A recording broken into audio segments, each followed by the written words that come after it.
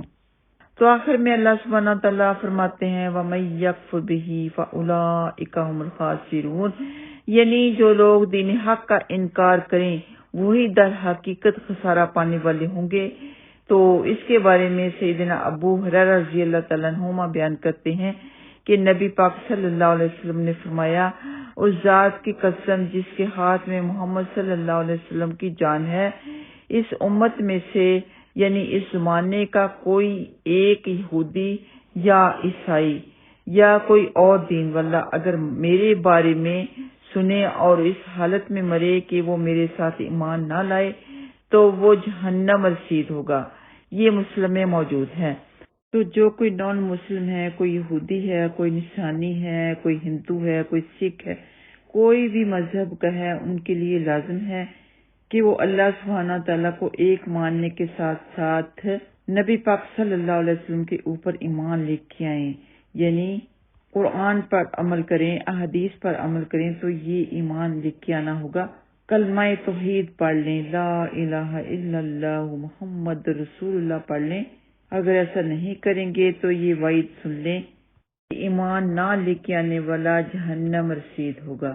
اللہم لا تجعلنا منہم۔ تو ہمیں بھی ہمیشہ یہ دعا کرتے رہنا چاہیے، یا مقلب القلوب ثبت قلبی علی دینک، کہ اے دلوں کو پھیرنے والے اللہ سبحانہ تعالیٰ ہمارے دلوں کو اپنے دین پر قائم رکھ۔ تو بے شک جس کا خاتمہ بالخیر ہوا، دین کے اوپر ہوا، تو وہ کامیاب ہو گیا۔ تو آئیے آتے ہیں لفظی ترجمہ کی طرف۔ انا بے شک ہم نے ارسلنا کا بھیجا آپ صلی اللہ علیہ وسلم کو بالحق کے حق کے ساتھ، بشیر و خوشخبری دینے والا، و نذیر اور ڈرانے والا، ولا اور نہیں تسألو آپ صلی اللہ علیہ وسلم سے پوچھا جائے گا عن اصحاب الجحیم جہنم والوں کے بارے میں، جہنم کے ساتھیوں کے بارے میں بھی کہہ سکتے ہیں، جہنم والوں کے بارے میں بھی کہہ سکتے ہیں۔ ولان اور ہرگز نہیں تازدہ راضی ہوں گے ان کا آپ صلی اللہ علیہ وسلم سے الیہود و یہودی، ولا اور نہ ہی النصارا نصرانی، حتیٰ کہ تتبع آپ پیروی کریں، آپ اتباع کریں، ملتہم ان کے دین کی۔ قل آپ صلی اللہ علیہ وسلم کہہ دیجئے ان بے شک ہدی اللہ اللہ کی ہدایت، هو الہدا وہی ہدایت ہے، وہی اصل ہدایت ہے، اور لئن البتہ اگر اتبعتا آپ صلی اللہ علیہ وسلم نے پیروی کر لی اہواءہم ان کی خواہشات کی۔ یہ مخاطب تو اللہ تعالیٰ نبی پاک صلی اللہ علیہ وسلم کے ساتھ ہیں، لیکن سبھی کے لیے حکم ہے۔ اہواءہم ان کی خواہشات کی، بعد الذی اس کے بعد کہ جو جاءک آ گیا تیرے پاس، من العلم علم، ما لکا نہیں ہوگا آپ کے لیے، من اللہ اللہ سے بچانے والا، من ولی کوئی حمایتی، ولا من ولی کوئی حمایتی، ولا اور نہ ہی نصیر کوئی مددگار۔ الذین وہ لوگ جو آتیناہم ہم نے دی ان کو، ہم نے عطا کی ان کو، الکتاب کتاب، یتلونہ وہ تلاوت کرتے ہیں اس کی، یعنی تورات اور انجیل، وہ تلاوت کرتے ہیں اس کی، حق کا جیسے کہ حق ہے، تلاوتی اس کی تلاوت کا، اولئک وہی لوگ، یؤمنون وہ سب ایمان لاتے ہیں، بھی اس پر، ومان اور جو یکفر انکار کرتا ہے، کفر کرتا ہے، بھی اس کا، فاولئک تو وہی لوگ، ہم الخاسرون سب نقصان اٹھانے والے ہیں، سب خسارہ پانے والے ہیں۔ مطلب یہ کہ جو کوئی تورات اور انجیل میں جو لکھا ہوا ہے، نبی پاک صلی اللہ علیہ وسلم آخری نبی آئیں گے، اس کے اوپر ایمان لے کے آنا۔ جو کوئی اس بات کا ان کتابوں میں سے انکار کرتا ہے تو وہی لوگ ہیں جو کہ خسارہ پانے والے ہیں، نقصان اٹھانے والے ہیں۔ وآخر دعوانا ان الحمد للہ رب العالمین۔ السلام علیکم ورحمۃ اللہ وبرکاتہ۔